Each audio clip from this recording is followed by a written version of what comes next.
Hi friends, welcome to my channel. இன்றைக்கி நம்ம வீடியோவில் பார்க்க போகிறது ஒரு இட்லிக்கு தோசைக்கு சாப்பாடு கூட நல்லாயிருக்குங்க. அதை தான் பார்க்கலாம் வாங்க. இது பூண்டு பொடிங்க.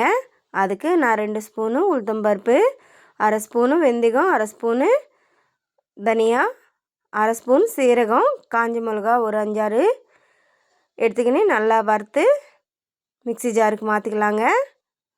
அதுக்கு முன்னாடி ஒரு 10 பல்லு பூண்டு அதிகமாக சேர்த்துக்கணும். நல்லா இந்த மாதிரி இடிச்சிக்கின்னு இது மிக்ஸி ஜாருக்கு மாற்றிக்கலாங்க. நல்லா அரைந்ததுக்கப்புறமா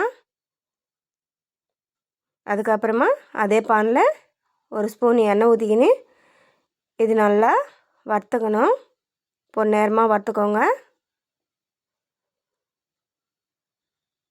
அவ்வளோதாங்க, வறுத்தாச்சு.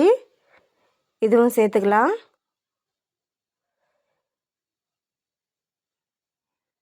இது கூட ஒரு கைப்பிடி அளவுக்கு டேஸ்ட்டுக்கு தேவையான அளவுக்கு உப்பு, ஒரு கைப்பிடி அளவுக்கு தேங்காய் சேர்த்துக்கோங்க.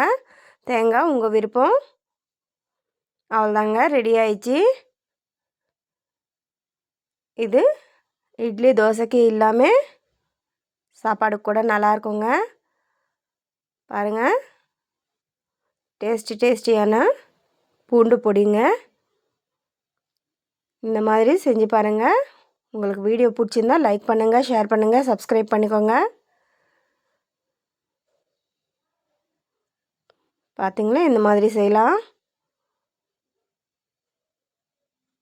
தேங்க்ஸ் ஃபார் வாட்சிங்.